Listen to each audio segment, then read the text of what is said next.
Manipur lengak ama ichau chawna leina bom amadi nongmei kapsinduna landaningwa matamda landaba ngamli. Masida natan yum kaya tumna mei thabasu yamna komna satharuli. Oirakliba phibam masi kaidagino haiba tarabadi Manipur lengak na lamdamsiki law and order miyamgi punsi amadi lan thungak chinma ngamdabadagini. Loinana leibak asigi rule of law leitabak chap manaba mafam ama haibadu oirakpadagini haibada haiman mathuk loi khalli.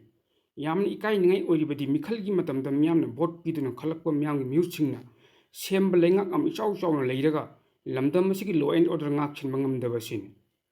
Yamna ngaklibadi Manipur lengak ki natol sumang oiriba Imphal West District ki manung channa Kaukruk amadi Sendam Chirang haiba khul asida ahing nungyai amadi nungthil pobopta bom amadi nomai kapsinduna landarakpada Manipur lengak karisu tawbu ngamdaduna leiriba asini. Kautruk khulga lonaba harau thel amadi chingyang parengda matam kayagi mamangdagi bangkar kaya pareng saduna thambada natana makhoi achouba kem kaya amasu lerekli.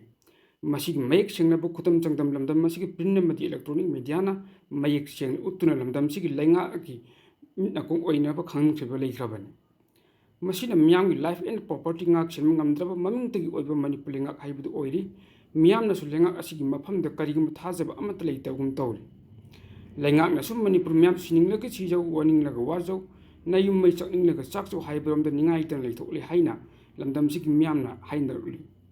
Masigi khudam haibabu tha traumdo surlaba kanup anigi lalasida miyoi kuntha hena mangkhibadu ngasi phawba hinglibra natraga sigrabra haiba khangdana leiriba asini. Leibak miyam wariba amadi misimna kaya tholiba mayum makai mei chakliba sufam nomfam khangdana leiriba si lengak asobo maralne.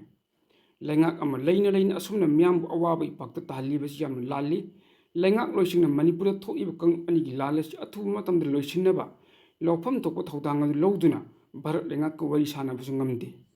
Prime Minister Narendra Modi ki wasak lobagi thoromdadi khoyel masa paibagum Delhi da paisinduna thorom yauna hotnabada atukimati thawai yauna hotnaba ui. Maraibak Manipur kannaba tholiba lalasi loisinaba hotnabadadi Chief Minister dagi hauraga atei Minister amadi MLA singna amatta oina punsinduna Delhi da paisinduna Prime Minister amadi mai linabi Union Minister chi unaduna lalasi loisinaba hotnaba haiduna ichang thong taksin ngamde.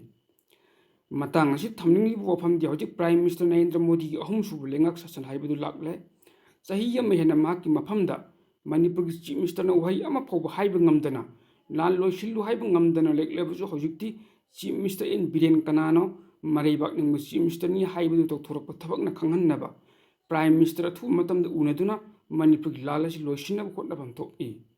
Loinana lengak am ichau chawna leina ngahek leitana bom amadi nongmei kapsinduna landarakpa ngamba haibasi lengak asig asonbani haibadu khangpham thoki.